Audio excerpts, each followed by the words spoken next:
Today we're looking at job 11475 and it's another faulty HDMI port on a PlayStation 5. This one, again, as you can see, if I can get it in focus, the clasp at the bottom is a little bit broken and there might be a little issue with a pin or two inside the port itself. Let's go over to the scope and take a look at the pins on the actual motherboard to see what's going on. Before I do that, I just want to say today we're going to be trying some new Flux. Now we've purchased some Amtech NC559. I'm personally quite new to Amtech Flux, so I don't know all of the abbreviations and the different numbers as such just yet. But what I can say is that I've been using this Amtech Flux, which doesn't have a label on it. So I can't confirm if it's 559 or any type of version. It just says Amtech. The stuff we've been sent is 559, and as you can see, it's 30cc. But check out the color difference. One actually looks really tasty, like an orangey flavor, zesty sort of flavored Flux. And this one, like a cloudy lemon. So we're going to be giving this a go, the 559 V3 TF, and we're going to see if it burns as quick as what this one does, because I know that this one burns pretty quickly. If you want to leave a comment down below to tell me if this is meant to look like this sort of color, then please do. Obviously, I'm not getting too close to this, but it does smell different to the other Amtech Flux, which has me wondering, is it the same stuff? Anywho, let's see what these pins are like, shall we? I mean, to be honest with you, they don't look ridiculous. Oh, yeah, okay, fine. That makes sense as to what's going on with this port. Hopefully no torn pads,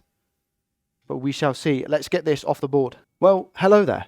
Fancy seeing you here. It's pretty much basically for me to say that I am a moron and the microphone actually ran out of battery whilst I was recording this. So I thought I'd do a little voiceover to explain this new glorious Flux that we have and go through the actual port swap as well. The Flux had a really chemically sort of detergent smell to it. The only way that I can really describe it makes me sound a little bit silly, but it smells more dangerous. As you can see in the video, when I'm applying the solder's almost like sticking to between the iron and the pad and it's just not leaving it. It melts very quickly, very, very quickly. It's extremely runny Flux. Using the wick on the solder and the pads was fine, but again, you don't necessarily need way too much flux to be able to wick away the solder. So it does an okay job with that, but again, it just burns very easily. I believe our iron runs at around about 415 degrees Celsius, so it's not boiling hot, especially when it's being used on a PlayStation 5 board. Cleaning it wasn't so bad because of how runny it was, so it made it quite easy to clean. So from a cleaning aspect, not too bad. Here again, you see me applying some more of the Flux and just okay, I don't need to tell you how runny it is. You can clearly see on the board how runny it is. The board's not even that hot at the moment. And as soon as I go to apply some solder on the iron, it just clumps together and disintegrates from the earth. And just look how clumpy that is. I have to add so much more Flux in order to sort that out.